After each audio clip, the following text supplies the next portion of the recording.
So, what you are essentially asking is what is geopolitics and which form of geopolitics is the best?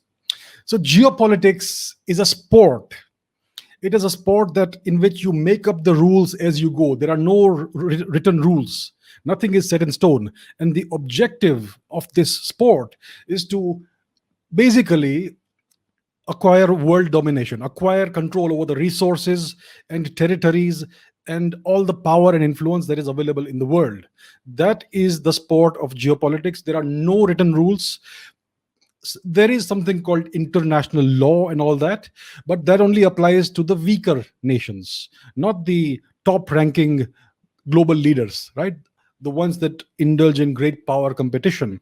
So the really powerful nations, such as the United States, Russia, China, and some others sometimes, these nations, they write the rules as they go along. Sometimes they will abide by the United Nations resolutions, etc. And sometimes they will break whatever is called international law. They do as they seem fit in pursuit of certain objectives. So that is what we have to understand. What is geopolitics? What are the objectives? The objectives, like I said, is to acquire more territory, more power, more influence, control over resources. But at the core of the matter, geopolitics is about the national interest.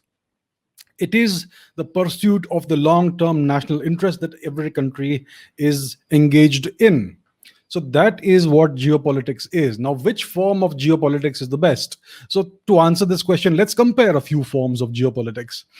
The United States has been essentially in the 20th century an imperialistic power. It has spread its influence everywhere. It has military bases all over the world. It has a navy that sails every single ocean in the world, right? It has soldiers in basically on every continent, and it has had a part to play in almost every war, whether it is overt or covert, visible or invisible. So that is what the United States is. So it is pursuing global domination. That's what it has done over the 20th century. The Russians also did the same thing in the 20th century. They also played the same game, but not as successfully as the United States, which is why the USSR broke up, as we know very well.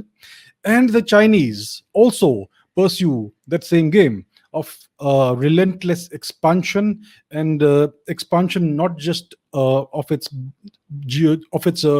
borders, but also of its influence and its power, and it does this by various means. So this is what the United States does, what Russia does, and what China does. Now let's compare that with what India's policy has been for since it became an independent country in 1947. So India's policy has been that of non-alignment. We will not take any sides. But while saying that we are non-aligned, we took the side of the USSR, right? We did not pursue our national interest. We allowed ourselves to become weaker. We pursued policies, internal policies that kept us poor deliberately, and we did not deal with our belligerent neighbors the way we should have. So that is a different form of geopolitics. We always preach idealism, right? India's track record has been of sloganeering and talking about ethics and morality, and having an idealistic foreign policy in which you try to appease everybody at your own expense.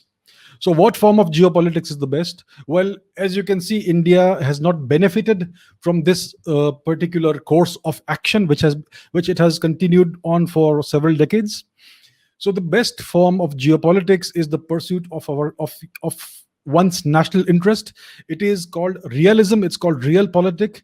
It has nothing to do with morality or ideologies or Idealism. It's only about the long term objectives. You achieve them any which way you can. The Chinese have a saying: it doesn't matter whether the cat is black or white as long as it catches mice. So that is the way to approach geopolitics. You need to have a certain long term objective in mind, and then you have to do whatever it takes to reach there. Because at the end of the day, a country's government and a country's leader has only one responsibility. It is to serve and protect the interests of the country and its people.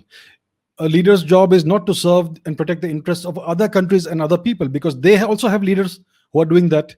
So every leader, every government has to take care of its own internal matters, of its own national interest. And that is what geopolitics is supposed to be like. It's supposed to be the pursuit of your national interest and your national power. And to understand that better, you have to understand what the national interest is. So that's what we will get into during the course of this discussion. So that is why the United States seems to be unpredictable. That is why China behaves the way it is. The United States is not predictable, it is extremely predictable. You can always predict, you can always tell that it's going to follow its national interest. It's going to do what suits it best. And that is what geopolitics is all about.